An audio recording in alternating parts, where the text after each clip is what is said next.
Jonatán, hijo de Saúl, sin decirle nada a su padre, le ordenó a su escudero: Ven acá, vamos a cruzar al otro lado donde está el destacamento de los filisteos. Y es que Saúl estaba en las afueras de Gilbea, bajo un granado en Migrón, y tenía con él unos 600 hombres. El ephod lo llevaba Abdías, hijo de Ahitob, que era hermano de Icabod, el hijo de Finas y nieto de Eli, sacerdote del Señor en Silo.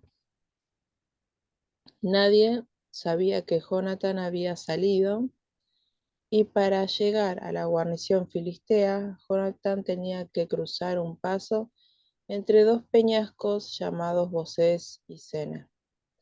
El primero estaba al norte, frente a Migmas, al otro, al sur, el frente a Giba.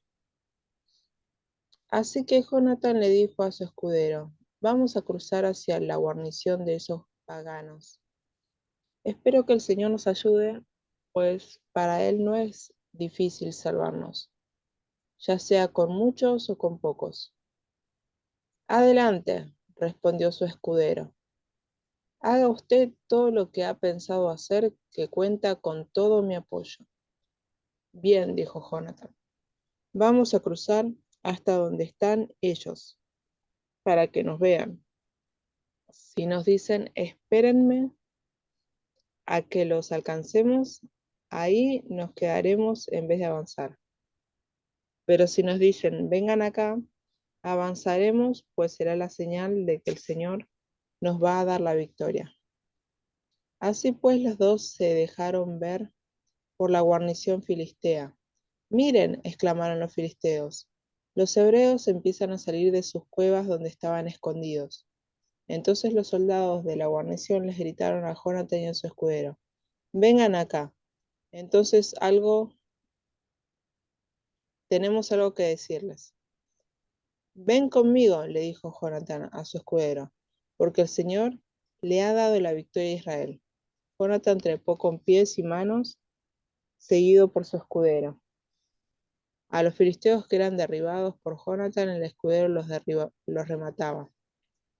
En ese primer encuentro, que tuvo lugar en un espacio reducido, Jonatán y su escudero mataron a unos 20 hombres.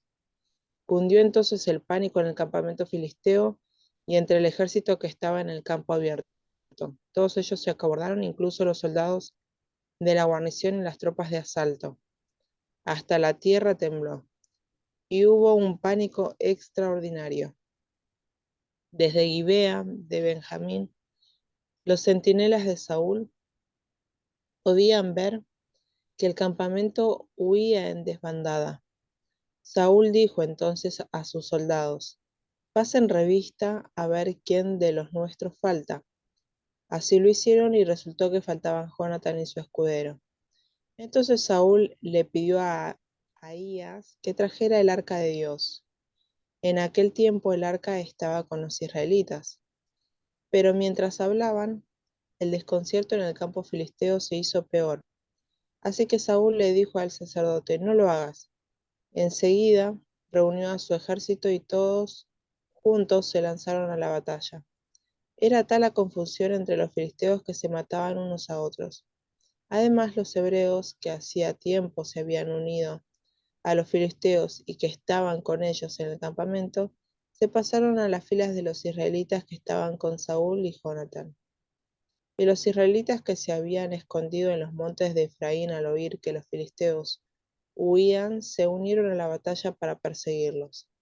Así libró el Señor a Israel aquel día, y la batalla se extendió más allá de Betabén. Los israelitas desfallecían de hambre, pero Saúl había puesto el ejército bajo este juramento: Maldito el que coma antes del anochecer, antes de que pueda vengarme de mis enemigos. Así que aquel día ninguno de los soldados había probado bocado. Al llegar a un bosque notaron que había miel en el suelo. Cuando el ejército entró en el bosque, vieron que la miel corría como agua. Pero por miedo al juramento Nadie se atrevió a probarla. Sin embargo, Jonatán, que no había oído a su padre poner al ejército bajo juramento, alargó la vara que llevaba en la mano, hundió la punta en el panal de miel y se la llevó a la boca. Enseguida se iluminó el rostro.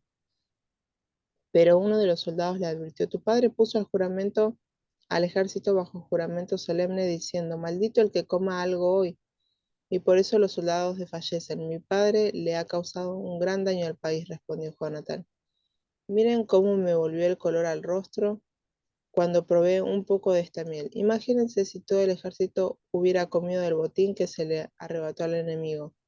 ¿Cuánto mayor habría sido el estrago causado a los filisteos? Aquel día los israelitas mataron filisteos desde Migmas hasta Ayalón, y como los soldados estaban exhaustos, echaron manos del botín. Agarraron ovejas, vacas y terneros, los degollaron sobre el suelo y se comieron la carne con todo y sangre. Entonces le contaron a Saúl: los soldados estaban pecando contra el Señor, pues están comiendo carne junto con la sangre. Son unos traidores, replicó Saúl. Hagan rodar una piedra grande y tráiganmela ahora mismo. También les dijo: vayan y díganle a la gente que cada uno me traiga su toro o una oveja para degollarlos y comerlos aquí, y que no coman ya carne junto con la sangre, para que no pequen contra el Señor. Esa misma noche cada uno llevó un toro y lo degollaron ahí. Luego Saúl construyó un altar al Señor. Este fue el primer altar que se levantó y dijo: vayamos esta noche tras los filisteos, antes de que amanezca, quitémosle todo lo que tienen y no dejemos a nadie con vida. Haz lo que te parezca mejor, le respondieron. Primero debemos consultar a Dios, intervino el sacerdote. Saúl entonces le preguntó a Dios: ¿debemos perseguir a los filisteos? ¿Los entregarás en manos de Israel? Pero Dios no le respondió aquel día. Así que Saúl dijo: todos ustedes, jefes del ejército, acérquense y averigüen cuál es el pecado que se ha cometido hoy. El Señor y Salvador de Israel me es testigo de que aun si es culpable, mi hijo Jonatán morirá sin remedio. Nadie se atrevió a decirle nada. Les dijo entonces a todos los israelitas: pónganse ustedes de un lado y yo y mi hijo Jonatán nos pondremos del otro. Haz lo que tengas, haz lo que te parezca mejor, respondieron ellos. Luego le rogó Saúl al Señor, Dios de Israel, que le diera una respuesta clara. La suerte cayó sobre Jonatán y Saúl, de modo que los demás quedaron libres. Entonces dijo Saúl: echen suertes entre mi hijo y yo. Y la suerte cayó sobre Jonatán. Así que Saúl le dijo: cuéntame lo que has hecho. Es verdad que probé un poco de miel con la punta de mi vara, respondió Jonatán, y por esto tengo que morir.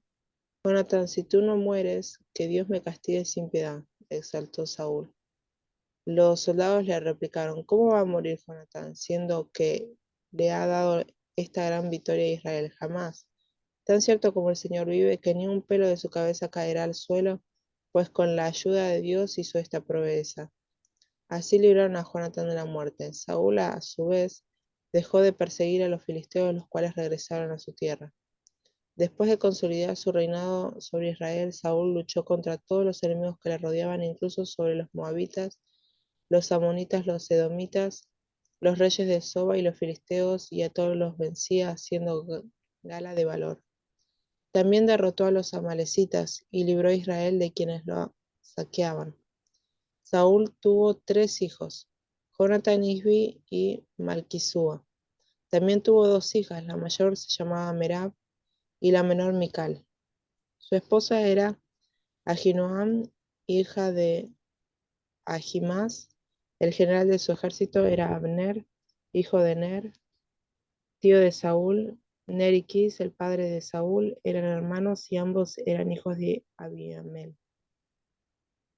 Durante todo el reinado de Saúl se luchó sin cuartel contra los filisteos.